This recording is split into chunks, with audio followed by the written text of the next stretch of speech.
Okay, hi. It's been a while. No, I won't apologize for it because I need to learn, you know, not to apologize for taking breaks. I guess that's something I need to learn. And I guess a random PSA, if you're getting burnt out, even if it's like with something that you're having fun with, absolutely don't be afraid or sorry to take a break. But I'm back. Hopefully I'll get things rolling, but a lot of stuff pops up in life, so I'd rather not like push myself to do anything that I'm not feeling 100% up to, but right now I'm like excited as heck to be doing this, so we're on a good track, and there's Excalibur Sonic coming to speed battles, but that's an entirely different video. But yeah, let's go. I actually saw this cover before, and it's one of my favorites so far. Like the way Super Sonic is silhouetted and the rest of the characters and like the composition are within that silhouette is really cool. And everyone is relieved and happy, say for Eggman and Starline, of course. Biggest kind of getting Mike Wazowski in the corner there, though, with the, I guess, Go Sega or 60 Sega logo there. Just Mike Wazowski. My second favorite thing here is Tangle holding up Whisper, and Whisper is kind of leaning into her hand.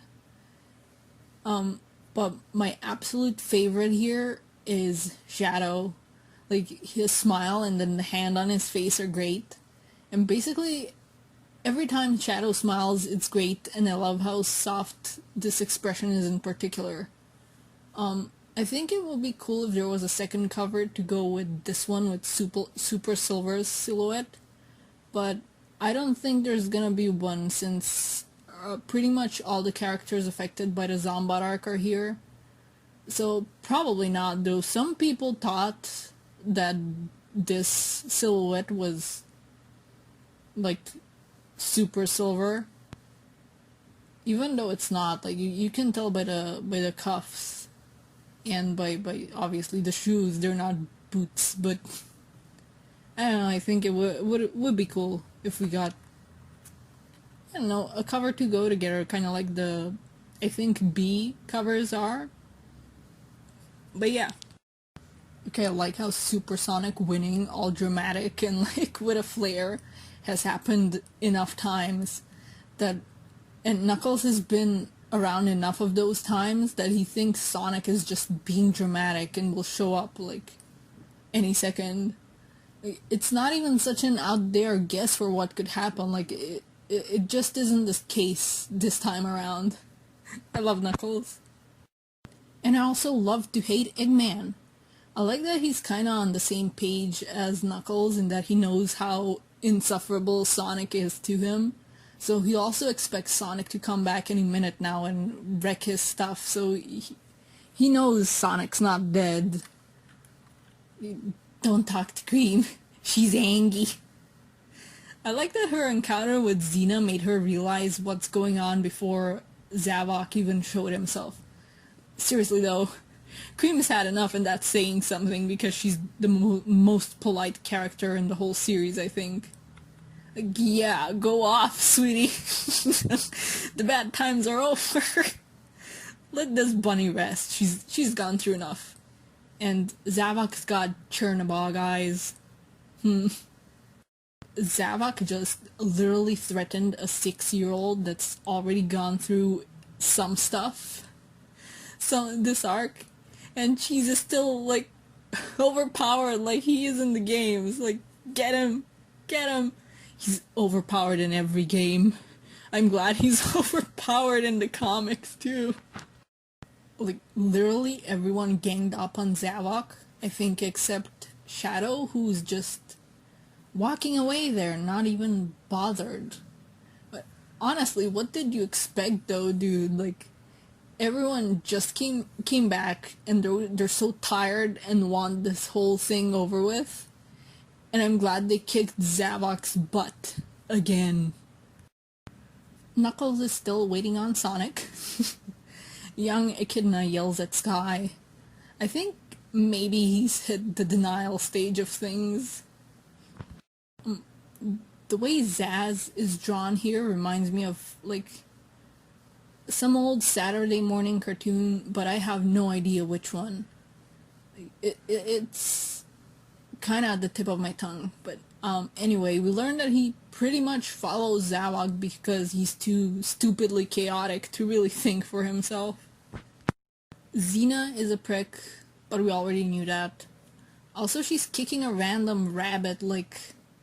Xena, do you have something against rabbits? Stop that. Zorus still has, issues, but as I've said before, at least he's actually disturbing now. He's, like, actually enjoying the more bleak things in life rather than being one tasteless, like, big depression joke. Like, this is fine. I can deal with disturbing. It's good for a villain.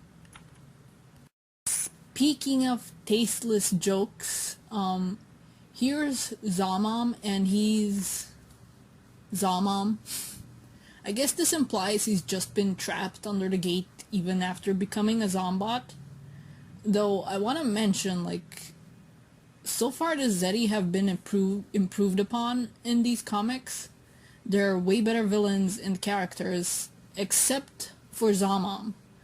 But I think that's fair because I'm not sure how you'd even improve upon this character. Like, all the Zeti acted more like villains. All of them were given stuff to do.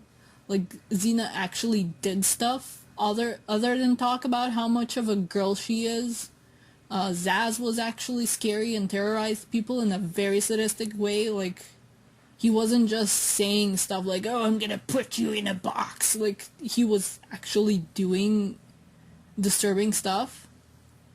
I already talked about Zor, and Zeke also gave the rogues a tough fight. But Zamam, he's a character that's literally just a trope. He's the awful fat joke, aka he's a big dumb guy that just thinks about food. That's really awful from the get-go, and I don't know how somebody could improve upon that, like with the other Zeti, without just completely overhauling the character. Anyway, moving on. This is just a cute image overall, and Zeke admits wow, that the rogues earned their victory. He isn't as bitter and reckless as Zawak, which ties in nicely to how Zawak is a student that probably has more to learn. Knuckles is back to grumping about people being on his island, which I'm happy about. He hasn't done that in a while in any of the continuities, I think. Eggman is on the run, and so is Froggy. I guess they could contact other people to get another shuttle and get off the island since Eggman yoinked theirs. Rouge is still a queen, and I love her. Her and Knuckles get some banter going, and I've missed that as well. Knuckles is still waiting for Sonic to come down from the sky all dramatically. Still in denial, but he's more stressed now. His hands are shaking a bit there. They were shaking before too, I think, but at that time I thought it was just to indicate his like fists clenching. But I'm pretty sure they're just shaking now. I was gonna comment on Orbot and Cubot just being hidden there on purpose for some reason, but no! The Kemerl, I still don't know if I'm pronouncing your name right. And like, no. Like, oh my god. This is like another Shard the Metal situation. Like, you know, from Archie, like, our reformed black and yellow robot friend gets shattered by Metal Sonic. Like, that's so brutal too, the hand through the chest. And now he's just dangling there? Cripes. I don't have much to say here by comparison. I just love Omega. And I am curious if Eggman does manage to nab him, and if anything comes out of that. Like, can you imagine Omega working for the bad guys, essentially fulfilling his original purpose that, like, we never got to see? Guys, Shadow is totally not friends with anyone. Omega is totally not his friend, and that's why he's fighting Metal Sonic right now and trying to get to Eggman. Because he's Omega's not friend. Anyway, I hope this doesn't get ruined in some way. See? He's upset because he hates it when people or robots who aren't his friends are in danger. Seriously though, I'm glad we at least got to see him upset, and that Sega didn't come in like, no, you can't show him caring for others, that's not what Shadow does. Oh, heck yeah, we're going to the Soul Dimension. The koala fella, I forgot the name of, sorry, was like, all is peaceful, and then Blaze went and jinxed it. Okay, yeah. We're gonna have some soul adventures, it seems. I kinda hope that there's gonna be an edit of this panel with Blaze saying Sonic's name, but it's the logo, like in the really old Archie comics. Anyway, if Sonic's here, more trouble can't be far behind. And I'm curious to what that trouble will be. Sorry. I bumped my desk, sorry. This issue, like, was both what I hoped for and not. I kinda hoped Sonic would end up in the Soul Dimension since, I mean, it's the only other dimension in these comics. I wouldn't have minded something completely unexpected either. But this is the best outcome, I think. I rambled in the last review about how I'd want the issue to be about the Resistance dealing without Sonic there, and Sonic being somewhere else in the very last panel. And that last bit did happen, like, and the issue was kinda about the Resistance dealing without him, but not in a way I expected. But I think I like this better than my predictions. We got to see the Zeti kind of spread around in the world, and the Resistance dealing with the immediate after effects of Sonic's disappearance. The unrest is already set in, but especially in Knuckles, it seems. And they had to beat down Zavok. Are they just gonna lock him up like they did with Mimic? Like, Silver can't really hold him there forever with his powers. Going forward, I kinda hope the next issue is the opposite of this. Like, Sonic in the Soul Dimension with Blaze and kinda starting up whatever is gonna be going on there. And then a couple pages on what the characters back home are doing. Kinda like here, like the last couple pages can be back home. Like, maybe it could flip between issues, you know, like, one issue is about Sonic and Blaze, and the next is about the Resistance, and then the one after that is about Sonic and Blaze again, and so on and so forth. Kind of letting the characters have things going on without Sonic there. Like, without Sonic actually being absent from the comic for a few issues would be good, I think, since I'm pretty sure Sega wouldn't allow him to outright be absent. But yeah, I'm excited.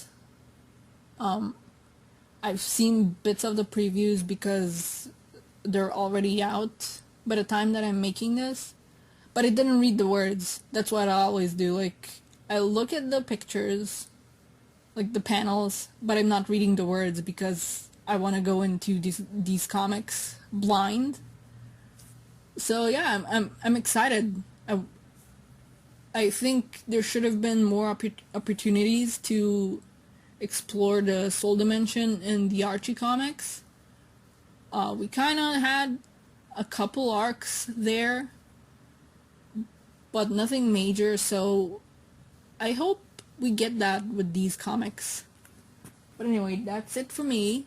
I think that's all I had to say.